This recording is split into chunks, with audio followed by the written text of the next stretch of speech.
নবম pay scale ও মহার্ঘ ভাতা কার্যকর 11 আগস্ট থেকে বাড়ছে প্রথম থেকে 20তম গ্রেড পর্যন্ত বেতন। তো বন্ধুরা, আজকের ভিডিওতে নবম পে স্কেলে কোনো গ্রেডে কত টাকা বেতন বাড়লো সেই সম্পর্কিত একটি প্রস্তাবনা তুলে ধরব।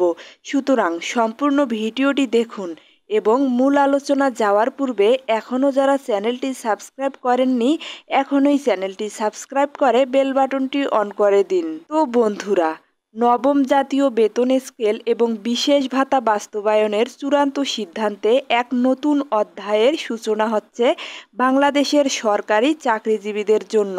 দীর্ঘ প্রতীক্ষার অবসান ঘটিয়ে সরকার 11 আগস্ট 2025 থেকে নতুন পে স্কেল বাস্তবায়নের ঘোষণা দিয়েছে।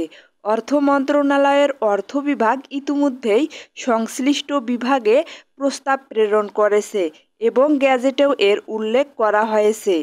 বেতন বৃদ্ধির পাশাপাশি নতুনভাবে প্রস্তাবিত বিশেষ ভাতা সরকারি কর্মচারীদের বেতন কাঠামোতে একটি নতুন মাত্রা যোগ করছে। তো বন্ধুরা, 2015 সালের অষ্টম পে স্কেলে প্রথম গ্রেডের সর্বোচ্চ বেতন ছিল 78,000 টাকা। নবম পে স্কেলে সেটি 1 লক্ষ টাকার উন্নতি করা হয়েছে। দ্বিতীয় গ্রেডে 66,000 টাকা থেকে বাড়িয়ে 85,000, তৃতীয় গ্রেডে 56,000 থেকে বাড়িয়ে 72,000, চতুর্থ গ্রেডে 50,000 থেকে বাড়িয়ে 64,000 আর পঞ্চম গ্রেডে 40,000 থেকে বাড়িয়ে 56,000 টাকা নির্ধারণ করা হয়েছে। গড় 25 থেকে 30% বেতন বৃদ্ধির মাধ্যমে নিম্ন ও মধ্যম আয়ের কর্মচারীদের আর্থিক সুরক্ষা কিছুটা নিশ্চিত করা হচ্ছে বলে মনে করা হচ্ছে। তো বন্ধুরা, পঞ্চম গ্রেডের পরবর্তী গ্রেডগুলোর জন্য বেতন বাড়ানো হয়েছে।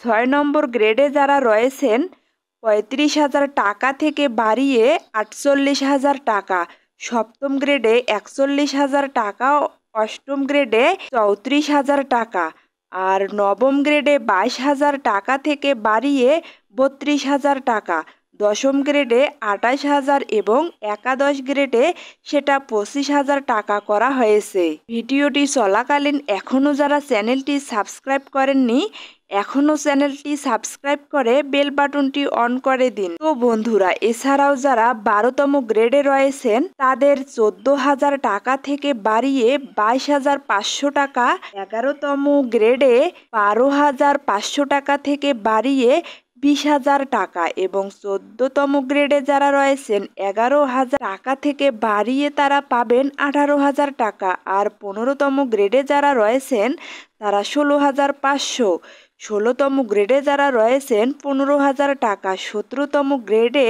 এর জন্য 13,500 টাকা, 18তম গ্রেডে 12,500 এবং 19তম গ্রেডে তারা পাবে 11,800 টাকা এবং 20তম গ্রেডে 8,000 টাকা থেকে বাড়িয়ে 11,000 টাকা প্লাস নির্ধারণ করা হয়েছে। তো বন্ধুরা, আশা করি এই বেতন কাঠামো সম্পর্কে আপনার গুরুত্বপূর্ণ একটি ধারণা হয়েছে।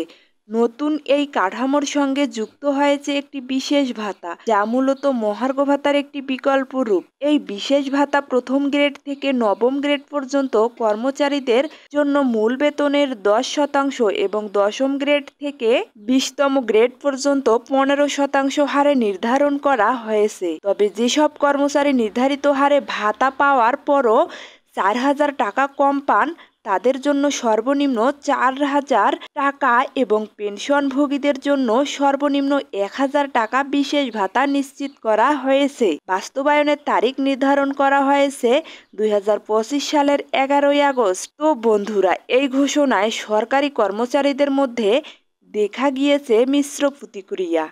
একদিকে এটি যেমন দীর্ঘদিনের দাবি আংশিকভাবে পূরণ করেছে, তেমনি অপরদিকে কর্মচারীদের একটি বড় অংশ পুরোপুরি সন্তুষ্ট হতে পারেননি।